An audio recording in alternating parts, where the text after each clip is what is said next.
ఈసారి ఎన్నికలు నువ్వా నేనా అంటూ సాగుతున్నాయి. అత్యధిక ఓట్ల తేడాతో గెలుపే కాకుండా 1,00,000 మెజారిటీకి ఒక్క ఓటు కూడా తగ్గకూడదని అధినాయకులు భావిస్తున్నారు. ఈ ముగ్గురి నేతల లక్ష్యం ఒకటిగానే కనిపిస్తుంది. అసలు 1,00,000 మెజారిటీ రావాలంటే ఎలా సాధ్యం అన్నది చూడాల్సి ఉంది. వాస్తవానికి 1,80,000 దాకా ఓట్లు పోలైనప్పటికీ అందులో 1,00,000 మెజారిటీ దక్కడం అంటే అభ్యర్థి పార్టీకి 30 నుంచి 40,000 ఓట్లు మాత్రమే పోలై ఉండాలి. మొత్తం పోలైన ఓట్లలో అత్యధిక శాతం ఒక్కరికే రావాలి. వచ్చేది పోటీ నామమాత్రంగా ఉండాలి.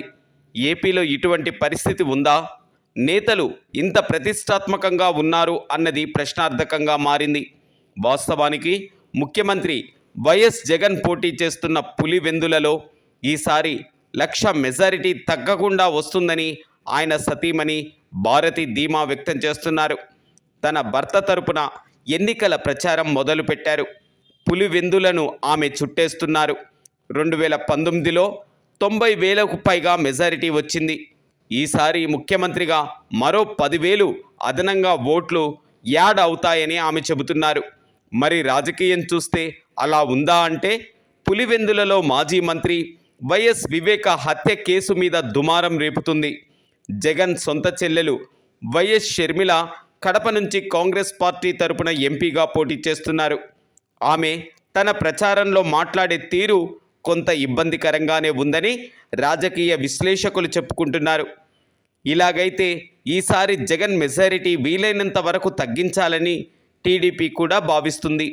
ఇటువంటి సమయంలో 1,00,000కు పైగా ఓట్ల మెజారిటీ జగన్కి వస్తే రికార్డు సృష్టించినట్లే.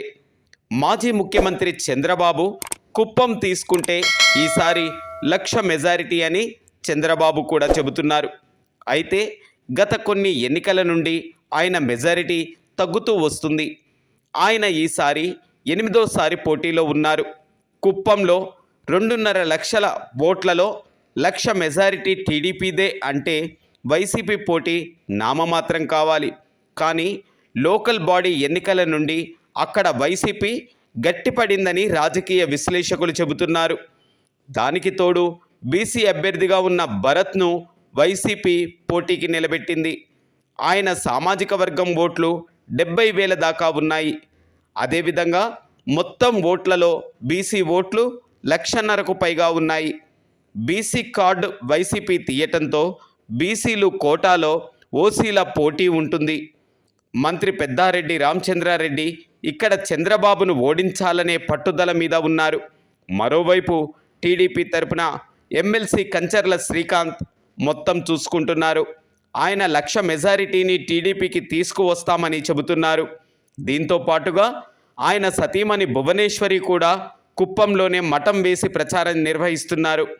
1,00,000 మెజారిటీ చంద్రబాబుకు తప్పదని ఆమె ధీమా వ్యక్తం చేస్తున్నారు. అయితే ఏపీలో ప్రతిష్టాత్మకమైన పిఠాపురం నియోజకవర్గంలో జనసేన పార్టీ అధినేత పవన్ కళ్యాణ్ పోటీలో ఉన్నారు.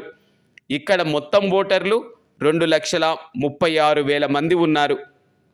ఖచ్చితంగా పోల్ అయ్యేవి 1,80,000 అని లెక్క వేస్తున్నారు.